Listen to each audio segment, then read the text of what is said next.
Ito na yung mga pundasyon natin. 150. Ang lalim niya na sa mga 180, no? Mula sa natural. Bali dalawang poste yun nandyan. Kasama na yung sa setback sa likod na bakod. At ito, tagos ito sa second floor, yung mga poste na yan, ano?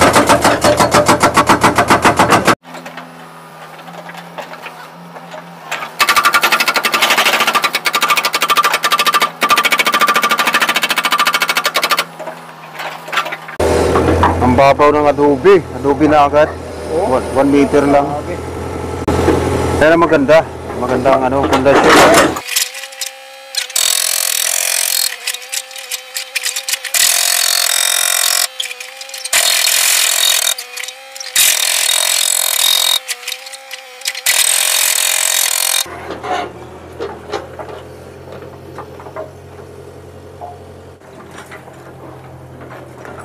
Tatlong poste na combined footing ang babapakin dyan sa part na yan.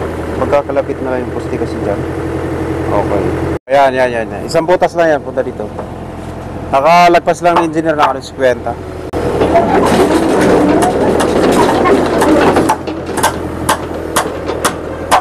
So ngayon, gagawin dyan, babakbakin mo na yung dating flooring bago buhukay nung kamay.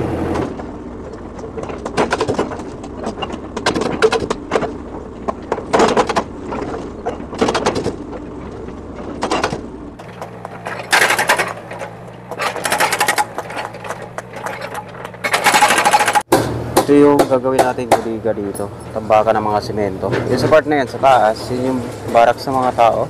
Diretso natin yung barracks dito para medyo malaki. Okay. Itong part na to, ito yung lalagyan natin ng buhangin. Pwede natin bubutasin yan dyan. Babalik lang yung lupa muna for the meantime. Para makapagtambak na tayo ng buhangin sa part na yan. Makatambak na ng semento. Then diretso na doon paggawa ng barracks para sa mga tao na steel. Okay? Hanggang dyan sa may ano na yan. Atla.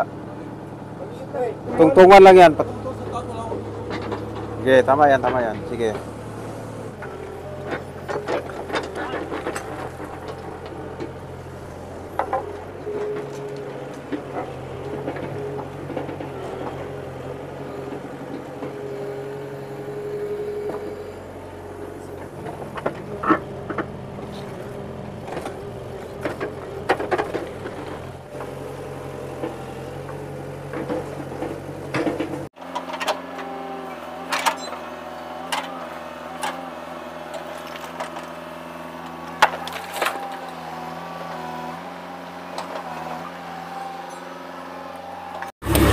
Magpili ka ng kahoy dyan para sa building table.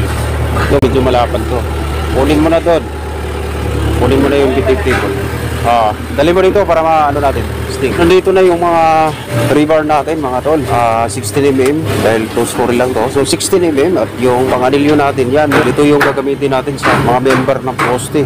Kung marami na tayong nahukay dyan, gagawin na lang natin ay pupwesto natin dito part na to, yung bending table para sana yung pagbibend ng mga stirrups. So patras na yung bako doon, hanggang palabas na yun, kailangan lang natin mailabas yung mga lupa para makakilos yung bako. Okay?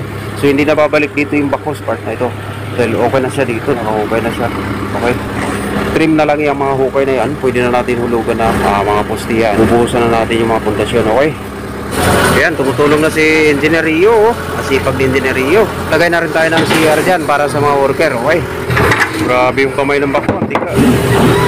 Grabe. Lakas umupay niyan. Siyempre. Ano na yung status natin ngayon, Engineer? Ayan, nakaka-12 na hukay na tayo sa ngayon. And pang 4 days, pang 5 days na namin nag-hukay. Simula kami nung Monday. So naka-5 na. Target namin talaga dito is this week lang. Gumagawa kami ng paraan para makuhukay pa kami ng iba.